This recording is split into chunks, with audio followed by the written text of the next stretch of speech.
Bien, el día de hoy vamos a ver el libro poético Cantar de los Cantares. Como subtítulo dice La mejor canción. Y ahí nos vamos a dar cuenta por qué la mejor canción.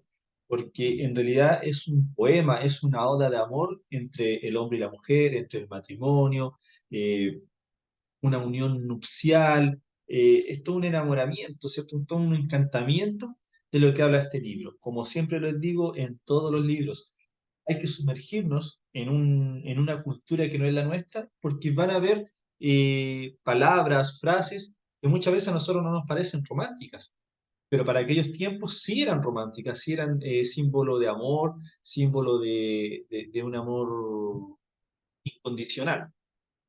Y ahí lo vamos a ir viendo. Bien. Origen y fecha de este libro. Bien, tomado por su nombre, Cantar de los Cantares, es decir, la mejor canción, el cual es de Salomón. Este libro lo escribió el rey Salomón. Otras versiones la llaman el Canto de Salomón. La palabra traducida a cantar frecuentemente se refiere a la música que honra al Señor. Entonces nosotros también cuando estamos alabando, cuando estamos adorando, es un símbolo de amor, de entrega a nuestro Dios. ¿En qué fecha se habló, o sea, qué fecha se escribió este libro? Podría haber sido escrita durante el reino de Salomón, ¿cierto? Entre los años 971 y 931 a.C., ya que se hace referencia a ciudades ubicadas al norte y al sur, el cual el rey Salomón realizó viajes. Recordemos que el rey Salomón obtuvo riquezas, era un hombre muy sabio y bueno, y se movía de aquí para allá. Como autor, este precioso libro de amor se le atribuye al rey Salomón, en el cual aparece 7 veces por nombre en este libro. Por ejemplo, en el capítulo 1 y 5 dicen, Cantar de los Cantares, el cual es de Salomón. Y si lo tratamos al versículo 5 dice, Morena soy, oh hijas de Jerusalén, pero codiciable como las tiendas de Cedar, como las cortinas de Salomón. Ahora si vamos al capítulo 3, ¿cierto? Capítulo 3, el versículo 7 dice, He aquí es el litera de Salomón, 60 valientes la rodean de los fuertes de Israel. Capítulo 9, el rey Salomón se hizo una carroza de madera del Líbano. El 11, salid, oh doncellas de Sión, y ved al rey Salomón, con la corona con que le coronó a su madre en el día de su desposorio y el día del gozo de su corazón. Bueno, también podemos ver el capítulo 8. ¿Por qué se los leo? Porque quiero enseñarle algo bien puntual. Capítulo 8, versículo 11. Dice, Salomón tuvo una viña en Baal-Hamón, la cual entregó a guardas, cada uno de los cuales debía traer 1000 monedas de plata por su fruto. Y el 12, mi viña, que es mía, está delante de mí. Las 1000 serán tuyas, oh Salomón, y 200 para que la guarden su fruto. Entonces, uno dice, pero si lo escribió el rey Salomón, ¿por qué habla como en tercera persona? Porque recuerde, y siempre se lo voy a decir, y es parte de la teología de su conocimiento general, que por ejemplo, y Gabriela hubiera vivido, ¿cierto? La hermana Gabriela que está acá en Cáceres hubiera vivido en esos tiempos, Gabriela hubiera escrito un libro. Pero ¿qué pasa? Que el libro iba a llevar el nombre de Gabriela. Pero ¿qué pasa? Que Gabriela, como no todas las personas podían escribir libros, sino que eran los escribas, los que en realidad tenían una educación, y los que tenían educación era porque tenían dinero. Y si no, eran personas reyes y cosas así. Entonces, generalmente la persona que tenía un libro hablaba de él, pero no lo escribía él, lo escribía por decirlo, un mayordomo, un criado. Entonces, claro, el criado no va a decir Gabriela, va a decir a Gabriela. Entonces es como hablar en tercera persona, como que lo escribió Gabriela, pero como que ella se nombra en tercera persona, ¿me entienden? Entonces, por eso muchas veces uno dice, uy, lo escribió Salomón y Salomón no habla en tercera persona, y no solamente Salomón, en todos los libros. La Biblia se habla en tercera persona, ¿por qué? Porque el libro del autor es de quien se habla, pero la persona que lo escribe es un criado o bien alguien que tenga conocimiento con la lectura y el escribir. Bien, Salomón poseía muchas habilidades otorgadas por Dios, la cual podemos apreciar como escritor, capacidad musical y poeta. Ya lo podemos ver, ¿cierto? En la cual, como escritor, ¿cierto? Se le atribuye qué libros, Cantar de los Cantares, se le atribuye también el libro de Eclesiastés, algunos salmos, ¿cierto? De Salomón, proverbios, ¿cierto? También su capacidad musical, también es un cantor, el Cantar de los Cantares, ¿cierto? La mejor canción que es esta, y poeta, este es un libro poético, al igual que Eclesiastés. Entonces, ya estamos viendo cómo se desenvolvía Salomón. O sea, sus habilidades no eran pocas, no solamente rey, no solamente poder, sino que era una persona muy inteligente, muy estudioso, se podría decir. Tenía muchas características desarrolladas en cuanto a la lectura, en cuanto a todo lo que es la parte, ¿cierto?, del lenguaje. El término hebreo, lislomó, falta de símbolo y de acentuaciones, ¿cierto? Entonces, lo estoy hablando como se escribe. Quiere decir literalmente a Salomón. Y esto puede indicar su autoría. Entonces, ahí ven un recuadro de color gris que dice con... Ahí sí tiene los símbolos y las acentuaciones. Lislomó, pero no sé cómo se pronuncia en realidad. Voy a preguntarle a alguien que sepa hebreo cómo se pronuncia, quedo comprometido. Entonces, eso significa a Salomón. Entonces ya vemos que el libro es de Salomón. Sin embargo, otras interpretaciones quieren decir para Salomón o al estilo de Salomón. Igual hace mucha lógica con lo que está escrito en el libro. Como tema y propósito, podemos ver que este antiguo canto o poema oriental presenta lo sagrado y puro del amor humano. Entonces, cualquier cosa que ustedes quieran saber del amor, vayan a ese libro. Describe el amor y el matrimonio del rey Salomón, el amado con una joven campesina, la Sulamí. El amor genuino es leal y noble, y esto se expresa en una serie de conversaciones y discursos entre Salomón y la joven campesina. Y ahí hay este libro que es poético de amor, que es una canción hecha una poesía, esta canción, es una interacción, ¿cierto?, de Salomón, la Sulamita, de un hombre con una joven campesina. Entonces, si ustedes lo leen, es muy bonito, es muy lindo. Como les digo, hay que introducirse a la cultura y a los tiempos de esa época. Esta porción de las escrituras contiene una canción o cantar compuesto por un autor. Es mejor tomada como una pieza unificada de literatura y sabiduría poética, en lugar de una serie de poemas de amor sin un tema o autor en común. O sea, eh, todo tiene un contraste, tiene todo un compuesto. eh, Todo lo que está en este libro es una pieza unificada tanto de literatura como de sabiduría poética en relación al amor. Entonces, no se puede dejar solamente por decir, no, son poemas nomás. No, en realidad es algo muy compacto que tiene mucha enseñanza. Las expresiones alzadas en este género literario contienen referencias alegóricas fuertemente asentadas. Por ejemplo, la comparación de la doncella con una torre. Por ejemplo, si vamos al capítulo 4, versículo 4, que dice, tu cuello como la torre de David, edificada para armería. 1000 escudos están colgados en ella, todos escudos de valientes. O sea, ¿qué poema es ese? ¿Me entiendes? O sea, no, yo no veo nada bonito ahí en el poema, pero como les digo, hay que transportarse a ese tiempo. Entonces, dice, tu cuello como la torre de David. Entonces, la torre de David tenía que haber sido lo más preciado en ese tiempo, porque era el rey David, uno de los reyes de Israel, ¿cierto? Entonces, era algo preciado, era algo precioso. Entonces, era algo precioso. También dice, edificada para armería, 1000 escudos están colgados en ella. O sea, eh, aparte de precioso, en realidad es llamativo, es un adorno, por decirlo así, es algo precioso. Entonces tenemos que meternos en ese cuento. Por ejemplo, en el 7.4, ¿qué es lo que dice? Tu cuello como torre de marfil. El marfil es muy caro, amado. O sea, tus ojos como los estanques de Esbón, junto a la puerta de Bet Ramín, que mira hacia Damasco. Tu nariz como la torre del Líbano. O sea, en realidad hay que conjugar esos poemas. Pero sí, Cada vez que van, por ejemplo, como las torres del Líbano, tu nariz, y del Líbano se traía la madera, y era la mejor madera. Entonces, tu nariz, ¿cierto? Tus expresiones faciales son lo más preciado y lo más bueno de este lugar. Eso le quería más o menos decir el Salomón. También está la comparación con un muro. Por ejemplo, en el capítulo 8 versículo 10 dice, yo soy muro y mis pechos como torres, desde que fui en sus ojos como la que haya paz. Entonces, imagínense, está hablando físicamente, ¿cierto?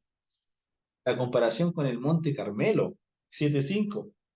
Tu cabeza encima de ti como el Carmelo, y el cabello de tu cabeza como la púrpura del rey, suspendida en los corredores. Entonces, es bastante distinta la poesía que nosotros estamos acostumbrados a escuchar con respecto a la de esa época.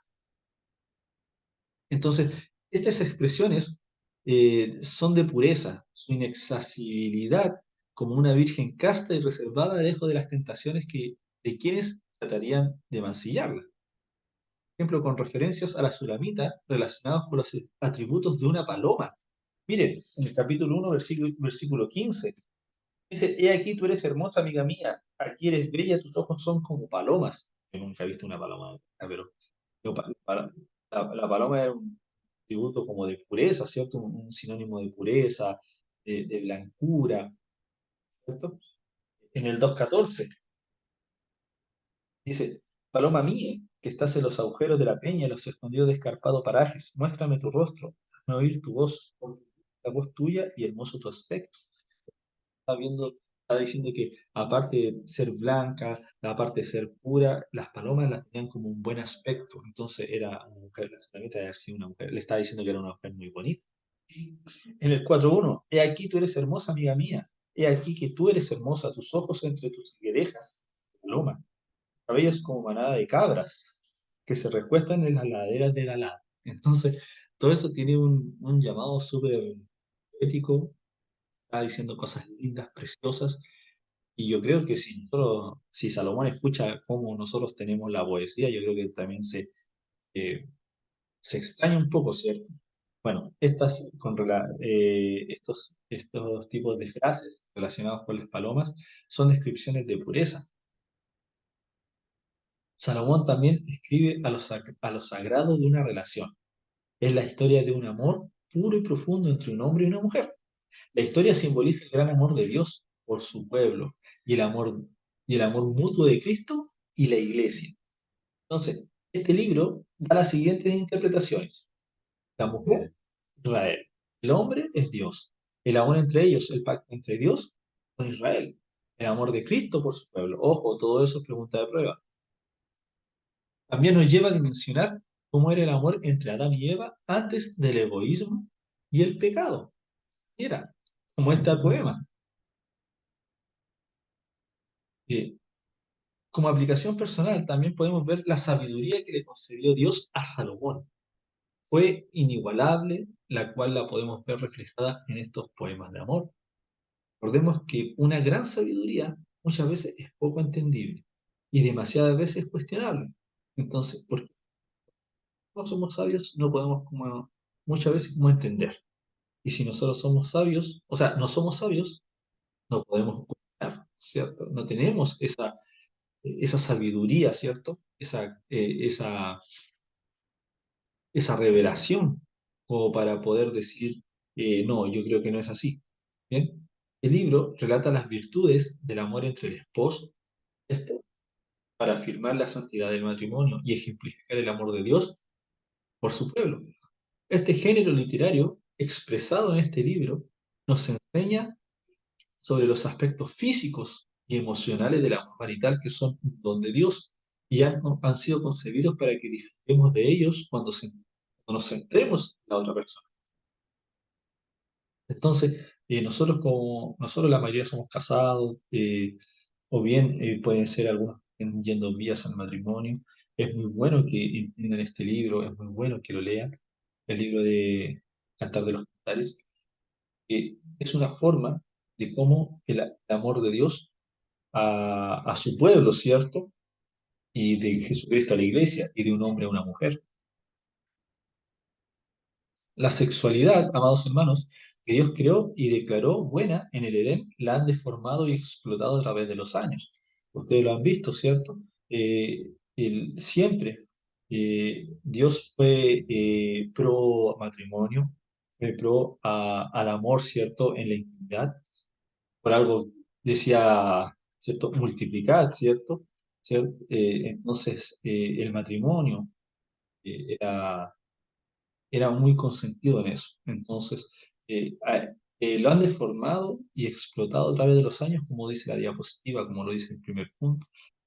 A ver que muchas veces no hay un enamoramiento, no hay un pase de cariño, hay matrimonios que duran muy pocos, hay matrimonios eh, muy separados, tanto de Dios como del uno del otro, sufren los niños y un montón de cosas más.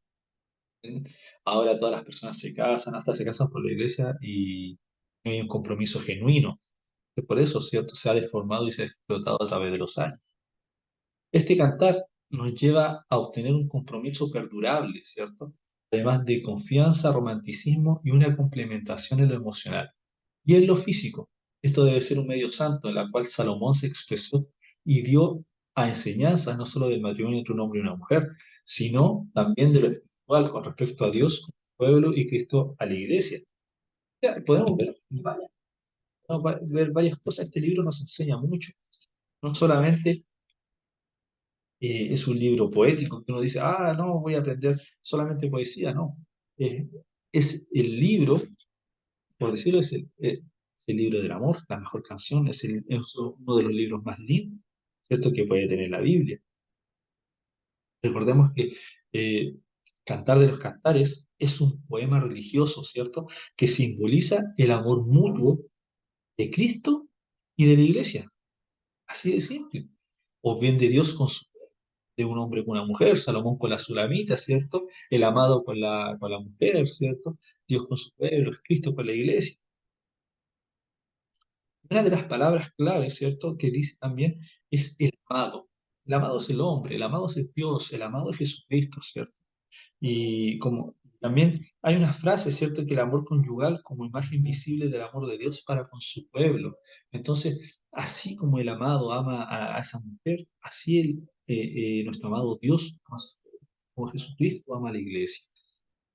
El Señor nos ama. Entonces nosotros tenemos que entender, si entendemos eso, sabemos cómo nos ama Dios. Este libro, bueno, también se llama Los Cánticos de Salomón, ¿cierto? Como lo vimos al principio. ¿Quién se le atribuye la paternidad literaria? Todo lo que vimos en el comienzo, ¿cierto? Fue a Salomón, todo lo que decía Lislimot, ¿cierto? ¿Qué es lo que significaba? A Salomón, para Salomón, o canto de Salomón, ¿cierto? Eh, es la historia de un amor puro y profundo entre un hombre y una mujer. Salomón escribe acerca de la belleza y de lo sagrado de esa relación, o sea, como hemos explicado en cada diapositiva.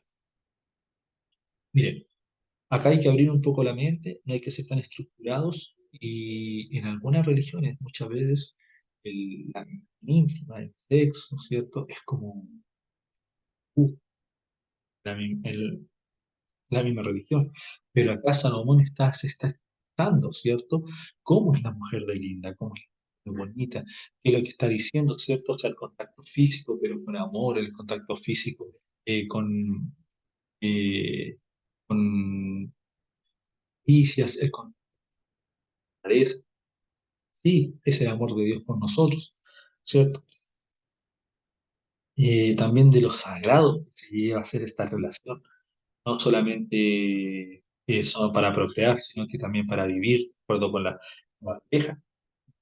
Eh, la historia simboliza el gran amor de Dios por su pueblo, ¿cierto? Entonces también tenemos que ver cómo se expresa, es así como nos ama. Miren, fíjense que en este libro a Dios no se le menciona en forma directa, no hallamos ninguno de sus nombres corrientes, ¿cierto? Por ejemplo, en este libro no habla de Dios, no habla de Jehová, no habla de Jehová Dios o del Todopoderoso, para nada, no habla. Y ustedes dicen, pero ¿cómo puede estar este libro, ¿cierto?, acá. Sin embargo, lo pone de manifiesto en forma indirecta, aludiendo, ¿cierto?, al creador que concibió el amor romántico entre los esposos, como por ejemplo en el relato del Génesis 2:18 al 25. ¿Qué es lo que dice el Génesis 2:18 al 25? Vamos a irnos un poquito más atrás, ¿cierto? Génesis 2:18. Lo que dice Génesis 2:18. Dice, dijo Jehová, Dios, dijo Jehová, Dios, no es bueno que el hombre esté solo, le haré ayuda idónea para él. Jehová Dios formó pues de la tierra toda bestia del campo y toda ave de los cielos. Trajo a Adán para que viese cómo las había de llamar. Todo lo que Adán llamó a los animales vivientes, ese es su nombre. Puso Adán nombre a toda bestia y ave de los cielos y a todo ganado del campo para Adán, más para Adán no se halló ayuda idónea para él. Entonces Jehová Dios hizo caer sueño profundo sobre Adán y mientras éste dormía tomó una de sus costillas y cerró la cara. Y de las costillas de Jehová Dios tomó el hombre, del hombre hizo una mujer y la trajo al hombre. Entonces a Adán, esto es ahora hueso de mis huesos y carne de mi carne. Esta será llamada varona, porque el varón fue tomada. Por tanto, dejará el hombre a su padre y a su madre y se unirá a su mujer y serán una sola carne. Y estaban ambos desnudos, Adán y su mujer no se avergonzaban. Entonces, acá ya nos está diciendo eh, cómo es el amor, ¿cierto?, que tiene que tener un hombre y una mujer, ¿cierto? Primeramente, no es bueno, ¿cierto?, que el hombre esté solo, ni tampoco la mujer. Tiene que haber una ayuda idónea, es un complemento. Por ejemplo, el hombre fue creado, ¿cierto?, de la tierra, y la mujer de una costilla. Ojo, ¿por qué de la costilla? ¿Por qué no sacó de otro lado? Sí, la costilla tiene varios huesitos, pero ojo que la costilla, fíjense, esto es una palabra bien buena que le escuché. Cuando una persona se quiebra una costilla, no hay operación que le puedan hacer. No se puede enyesar la costilla. La costilla se tiene que soldar sola. Y por eso la mujer es muy frágil. La mujer es vaso frágil. Porque muchas veces ella tiene que recuperarse sola. Cuando le hacen daño, su, su, la forma de la que fue hecha es muy particular a la del hombre. ¿Me entienden? Entonces, véanlo desde ese punto de vista. O sea, todo tiene una correlación, todo tiene un significado en este libro. Entonces, ya Génesis ya también nos está diciendo eso, que todo tiene un significado, que hay que cuidar a la mujer, que hay que cuidar a la idónea, que hay que cuidar a nuestro apoyo, hay que amarla, así como Dios ama a su pueblo, así como a la iglesia, así como Salomón amó a la Sulamita, el amado a la mujer. Entonces, en realidad es una oda, es un poema al amor. Entonces, tenemos que tener ese, ese, ese contacto, digo, con el poema, ¿cierto? Ese meternos en el asunto y comprender. El libro de Cantares celebra la gloria del amor conyugal, que es posible para los seres humanos, a pesar de los muchos obstáculos para el amor verdadero. El clímax del libro muestra que qué profundo y maravilloso es el amor romántico. Por ejemplo, Cantares 8:7, que es lo que dice: las muchas aguas no podrán apagar el amor, ni lo ahogarán los ríos. Si es el hombre todos los bienes de su casa por este amor, es cierto, lo menospreciarían. Entonces, cualquier cosa, tempestad, de tormenta, ¿cierto? Porque acá habla de ni los ríos lo ahogarán, las muchas aguas no apagan el amor. Entonces, el amor tiene que ser sacrificado, tiene que luchar. No, hay muchas personas que tienen una pelea, tienen dos peleas, cuatro peleas y ya se quieren separar. No, esto es un proceso. Hay que conocer a la otra persona. Uno nunca termina de conocer a la otra persona, siempre hay cosas nuevas. Entonces, tenemos que, que entender esto. O sea, esto nos lleva a que el amor conyugal tiene que perdurar. Porque imagínense que el amor no perdurara. Entonces Dios no perdura con su amor, con su amor a su pueblo. Entonces Cristo no ama mucho a la iglesia. O sea, ama a algunos y a otros no. Entonces Dios ama a su pueblo y no a los gentiles que somos nosotros. Pero no, tenemos que entender, así como el amado ama a su mujer, así como Dios ama a su pueblo, así como Cristo ama a la iglesia, así nosotros tenemos que amarnos en el matrimonio. La palabra lo dice. Y Jesús amó Jesús decía que hay que amar a la mujer como Cristo amó a la iglesia. Y como Cristo amó a la iglesia hasta la muerte. Entonces, una pelea, así como dice, las muchas aguas, ¿cierto? Los ríos no lo ahogarán. O sea, las pruebas no pueden ahogar un matrimonio. Por eso cuando uno se va a casar en un matrimonio, uno tiene que estar enamorado. Enamorado y tiene que, aparte de estar enamorado de la cónyuge, ¿cierto? De la otra persona, tiene que estar enamorado de Dios para que perdure. También, si ustedes ven en el ¿cierto? Del libro de Cantar de los Cantares, es la consumación del amor en una unión nupcial, como lo decía al principio, ¿cierto? También perfeccionando, acá va perfeccionando el amor. Si ustedes ven el capítulo, o sea, el capítulo 5 y el capítulo 8 si lo empiezan a leer, es la profundización del amor en la comunión marital. Léanlo, se los digo, se lo aconsejo. Lean el libro de Cantar de los Cantares y se van a dar cuenta que el amor es mucho. Llega a ser, como dicen, llega a ser caluga el amor, ¿cierto? Bien pegajoso. También, por ejemplo, cuando uno está leyendo el libro, ¿cierto? También está el anhelo del amor, ¿cierto? Es la traída del amor del amado. O sea, mm, hay como un juego, ¿cierto? Hay como un enamoramiento, ¿cierto? Una atracción. También el encuentro del amor, ¿cierto? La unión al amado. También el disturbio del amor, ¿cierto? Cuando se aparta del amado, ¿qué pasa? El triunfo del amor, cuando se entrega al amado. Entonces tenemos que ver bien, ¿cierto? Tenemos que leerlo muy bien. También cabe señalar que este libro, Cantar de los Cantares, relata las virtudes del amor entre el esposo y la esposa, como lo hemos dicho desde el principio, para afirmar la santidad del matrimonio y ejemplificar el amor de Dios por su pueblo. O sea, nuestro amor tiene que ser santo, nuestro amor tiene que ser apartado del pecado, nuestro amor tiene que ser apartado de lo malo, nuestro amor es comprensión, nuestro amor es entendimiento, nuestro amor, ¿cierto? Marital es comprender a la otra persona. Recuerden que son dos caracteres diferentes, son dos personas con ideologías diferentes, culturas diferentes, crianzas diferentes. Entonces, uno tiene que empezar a conocer a la persona, tiene que comprenderse. Nunca se puede hacer las cosas a la pinta de la mujer y nunca se puede hacer las cosas a la pinta del hombre. Tiene que haber un consenso. Tengo que saber qué es lo que le duele a la otra persona. La otra persona tiene que saber lo que me daña a mí o lo que me gusta a mí. Entonces, no se puede, pero eso es un conocimiento del amado, la amada.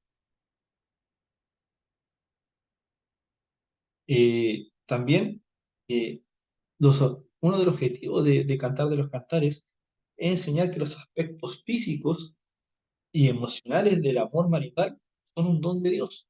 Como le decía hace un momento, en muchas religiones esto lo ven como un tabú, pero no. El Señor creó la relación íntima. Tiene que ser para disfrutar, pero obviamente con su esposa o su esposo, ¿cierto? Nadie en el matrimonio. Es tiene que ser algo íntimo entre el hombre y la mujer. Se tienen que amar. Es algo que en realidad el Señor lo permite. Entonces, si el Señor lo permite es porque son buenas, ¿cierto? Bueno, y esto ha sido conseguido para que disfrutemos ellos cuando nos centremos en la otra persona. Entonces, eh, tenemos, tenemos que hacerlo de la forma como sale en el libro, como amando al prójimo, sintiendo lo que siente el prójimo, tratar de estar ahí, ¿cierto? Muchas veces uno llega del trabajo, tanto el hombre como la mujer, muchas veces viene cargado, muchas veces viene eh, eh, trabajo, ¿cierto? Hasta la coronilla. Pero ahí viene la persona sabia, ¿cierto? Que empieza, que no le reclama, aunque esté la tendalada, ¿cierto? No, ahí uno tiene que poner los paños fríos, ahí uno tiene que ser comprensivo, tanto para el hombre, para la mujer. Entonces, esto, como le digo, es un conocimiento del uno con el otro. Eh, Nosotros podemos ver este libro saturado de historias, ¿cierto? De aventura amorosa, qué sé yo, citas secretas, romances extramaritales. El mensaje que comunican los medios actuales es que la inmoralidad significa libertad. Es, si ven ahora, ¿cierto? Si prenden la televisión o leen cualquier otro libro, la libertad, la inmoralidad significa libertad. Hay que tener cuidado con eso. Hay que tener cuidado con eso. La perversión es natural y el compromiso es anticuado. Eso es lo que se está profesando ahora. Eso es lo que se está aprendiendo ahora. La sexualidad que Dios creó y declaró buena en el Edén, la han deformado y la han explotado. Ustedes se pueden dar cuenta. Y ha llegado a ser una actividad apremiante, ilícita, casual y autogratificante. El amor se ha convertido en lujuria, el dar en obtener y el compromiso perdurable en ningún lazo que nos guíe. O sea, todo lo bueno que creó Dios, el hombre, el ser humano, lo ha pervertido, lo ha, lo ha deshonrado, lo ha tergiversado. Ojo con eso, porque nosotros tenemos que amar a nuestra esposa y la esposa tiene que amar a los esposos como Dios quiere que amemos, en la intimidad que Dios quiere que amemos, no como lo dice el mundo. Así que hay que tener ojos. Recuerden que ahí está todo tergiversado, todo mal. En realidad, la relación sexual, la unión física y emocional de un hombre y una mujer debe ser un medio santo de celebrar el amor, procrear y experimentar el placer, protegidos por el compromiso del matrimonio. Entonces, no solamente es una... Miren, relación sexual siempre se dice que es cuando uno va a ser a un hijo, ¿cierto? Ustedes me entienden. Pero ustedes van a la relación sexual de forma pedagógica, la relación sexual es un contacto de un hombre con una mujer, que puede ser el hablar. El hablar es una relación sexual. Sexo explícito es una relación coital. Entonces, cuando se habla de relación sexual, es una relación de conocerse, de conversar, de compartir. Entonces, nosotros tenemos que también tener eso en cuenta. ¿Cierto? La unión física y emocional de un hombre y una mujer, o sea, con cariño, con respeto, con amor, que los dos se sientan bien, que los dos estén disfrutando. Entonces, eso los llama, pero muchas veces esto es un tabú para algunas religiones. Hay que tener también cuidado con eso. ¿Bien? Dios piensa que las relaciones sexuales son importantes. Las escrituras contienen numerosos principios relacionados con la expresión sexual y advertencias contra la violación de dichos principios. Las relaciones sexuales siempre se mencionan en el contexto de una relación amorosa entre esposo y esposa. Tal vez el pasaje bíblico más importante en cuanto a esto sea Cantar de los Cantares, ¿cierto? La historia íntima de un hombre y una mujer. Su amor, noviazgo y matrimonio, es probable que Salomón escribiera este cantar en su juventud, antes de que se apoderase de la obsesión, ¿cierto?, por las mujeres, las relaciones sexuales y el placer. Recuerden que al final se casó con muchas mujeres, tuvo muchas esposas y cayó en idolatría porque dejó que las esposas trajeran sus dioses falsos, sus religiones, sus creencias, y bueno, y ahí se dividió todo. Entonces, se cree que cuando Salomón escribió este libro, fue en su juventud, antes que se tergiversara cierto del camino.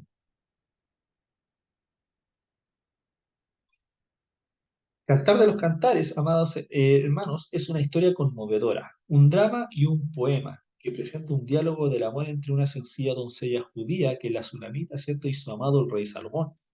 El libro describe los detalles íntimos de sus sentimientos mutuos y sus deseos de permanecer juntos a lo largo del diálogo. Las relaciones sexuales y el matrimonio se colocan en su debida perspectiva divina, lo que hablamos hace un momento. Ha habido mucho debate sobre el significado de este cántico. Algunos dicen que es una alegoría del amor a Dios, de Dios por Israel y por la iglesia. Otros dicen que es una historia literal acerca del amor matrimonial. Pero en realidad es ambas cosas. Un relato histórico con dos niveles de significado. En uno aprendemos sobre el amor, el matrimonio y las relaciones sexuales, y en el otro vemos el irresistible amor de Dios, su pueblo. Cuando lee Cantar de los Cantares, recuerda que Dios lo ama y comprométase a ver la vida, las relaciones sexuales y el matrimonio desde el punto de vista de Dios. Cantar de los Cantares, este libro precioso, es un estímulo constante a los matrimonios que están a la deriva, o sea, que están a punto de destruirse, a que se reconcilien, crezcan y alcancen una gozosa relación mutua. También constituye un excelente manual prematrimonial, ¿cierto? ¿Por qué prematrimonial? Por cómo un hombre debe tratar a una mujer y viceversa. Presenta un arquetipo bíblico que puede traer consuelo a los más íntimos de nuestro ser, al rehacer nuestros matrimonios a través de la esperanza que aquellos trae el amor divino. Y ojo, con esto termino. El amor tiene un lenguaje al que usted puede no estar acostumbrado. Y lo enseña a cantar de los cantares, ¿cierto? ¿Por qué? Porque muchas veces nos enseñan a amar de otra forma. Pero cuando uno lee Cantar de los Cantares y entiende cómo Dios ama a su pueblo, como Cristo ama a su iglesia, como un hombre debe amar a una mujer, muchas veces el amor que estamos nosotros acostumbrados eh, no es el mismo lenguaje que fue de nuestra crianza. Entonces tenemos que en realidad abrir nuestro pensamiento, abrir nuestro corazón. Acá también el amor exige una devoción que nosotros tampoco podemos estar dispuestos a dar. ¿Por qué? Porque si ustedes leen el libro, eh, cómo se expresaba el rey Salomón, cómo se expresaba el autor del libro, en realidad estaba pero enamoradísimo de esa mujer, ¿cierto? Una devoción, como dice ahí. Entonces muchas veces la muerte exige devoción por la otra persona, tanto un hombre como una mujer, como la mujer al hombre, ¿cierto? Pero también como Dios a su pueblo, como Cristo a su iglesia, nosotros a Dios, nosotros a Cristo. Pero muchas veces no va a dar eso. A veces no somos cariñosos, no somos amorosos, nuestra crianza fue distinta. Entonces esas cosas hay que dejarlas de lado. Hay que dejarlas de lado. Hay que aprender a amar. Lo bueno, el amor, siempre lo he dicho, no solamente es besos y abrazos. El amor también es enseñable, el amor se aprende, el amor corrige. Entonces, tiene varias aristas. El amor, ojo, el amor también restringe oportunidades que nosotros podemos querer, ¿cierto? Mucho le gusta tener más de una esposa, más de una relación extramarital, ¿cierto?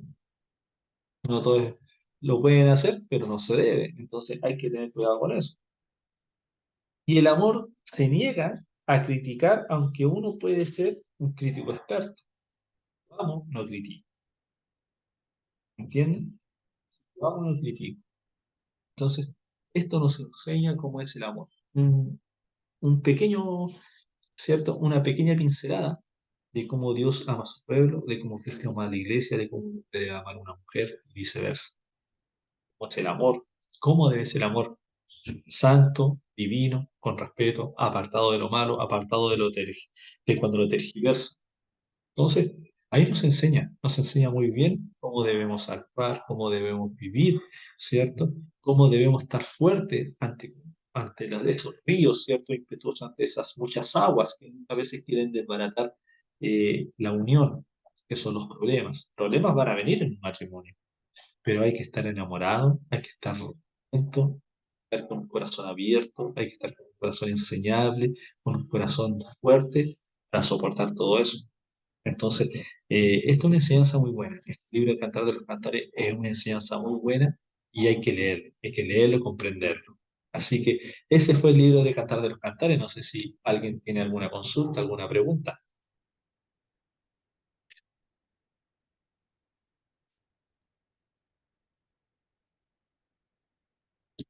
No. Bueno. Bien, amados hermanos, de ahí vamos a llegar con la clase. Así que cualquier consulta, cualquier duda me la pueden hacer, ¿cierto? Al WhatsApp de forma interna o al WhatsApp de nuestro día martes, de nuestras clases. ¿Ya? Así que voy a mandarle información dentro de la semana a través de un video hecho de cómo vienen las próximas clases. Recordemos que nos quedan 3 clases, la tercera es la evaluación, pero en estas dos tenemos sorpresas. Bendiciones. ¿Qué le pareció, hermana? Amén, bien, pastor.